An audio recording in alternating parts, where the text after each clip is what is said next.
commence par le Big Bang, les galaxies et les étoiles naissent, puis meurent.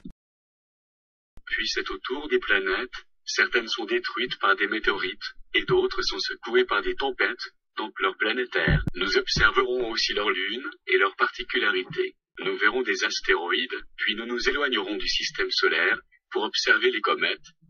Mais nous découvrirons aussi les étoiles, puis les planètes plus lointaines. Pour finir, nous observerons les confins de l'univers, et nous vous ferons découvrir les paradoxes, et les objets les plus étranges de l'univers. Voici Uranus, la 7e planète du système solaire. Uranus a un axe étrangement incliné de 98 degrés. Avec un diamètre de plus de 51 000 km, Uranus est beaucoup plus grande que la Terre. Uranus possède des anneaux très fins, si fins qu'ils n'ont été détectés qu'en 1997. Sur Uranus, une journée dure 17 heures. Uranus met 84 ans pour parcourir son orbite. La composition d'Uranus est simple, un noyau de roche et de glace, puis une couche de glace d'eau, de méthane et d'ammoniac, et enfin une atmosphère formée d'hydrogène et d'hélium. Uranus possède 27 satellites connus. Son plus proche satellite, Candélia, met 8 heures pour parcourir son orbite. Candélia ne mesure que 40 km de diamètre. 4 satellites plus loin se trouve Juliette qui ne mesure que 93 km de diamètre. Juliette met 11 heures pour parcourir son orbite. Il est possible que Juliette entre en collision avec un satellite voisin nommé Dédémon au cours des prochaines 100 millions d'années. Voici la photo la plus nette que l'on ait de Puck, un petit satellite de 162 km de diamètre. Puck est criblé de cratères et ne met que 18 heures pour parcourir son orbite. Voici Miranda, un satellite de 471 km de diamètre. Miranda est une débauche de forme géologique. Elle possède de gigantesques falaises de plus de 15 km de haut. Si vous sauteriez du haut de l'une de ces falaises, il vous faudrait au moins 14 minutes pour atteindre le sol du fait de la faible gravité de Miranda. Beaucoup plus gros, voici Ariel, un satellite de 1157 km de diamètre. Ariel est entaillé de canyons et de failles. Avec ses 1169 km de diamètre, Imbriel est un peu plus gros. Imbriel ne possède pas de canyon, juste des cratères à perte de vue. Imbriel met 4 jours pour parcourir son orbite.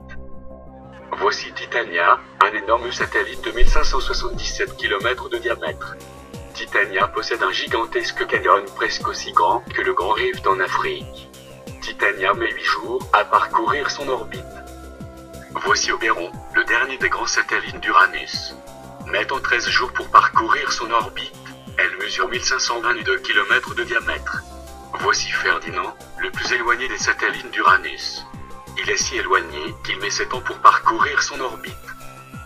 Nous voilà maintenant sur Neptune, la dernière des géantes gazeuses, la dernière des planètes du système solaire. Elle se situe à une distance d'environ 4 milliards de kilomètres du Soleil. C'est pour cela qu'il faut 165 ans à Neptune pour parcourir son orbite. Avec un diamètre de 49 528 km, Neptune est un peu plus petite que Uranus. La température de Neptune est en moyenne de moins de 100 degrés. Neptune est recouverte de tempêtes. La plus grande de ces tempêtes fait la taille de la Terre, c'est la grande tache sombre. Les vents de cette tempête soufflent à plus de 2500 km/h. Mais 7 ans après sa découverte, la grande tache sombre a complètement disparu. Neptune possède elle aussi des anneaux très fins, composés de débris glacés. Neptune possède 14 satellites connus. Son plus proche satellite est Naiad, qui ne met que 7 heures pour parcourir son orbite et ne mesure que 58 km de diamètre. En réalité, tous les satellites de Neptune sont minuscules sauf un, Triton. D'un diamètre de 2706 km, Triton atteint une température de moins de 130 degrés. Triton possède une surface rayée. Triton rejette de l'azote noirci sous forme de geysers. Ces geysers peuvent monter jusqu'à 8 km d'altitude. Triton met 5 jours pour parcourir son orbite. Le plus éloigné des satellites de Neptune est Néso.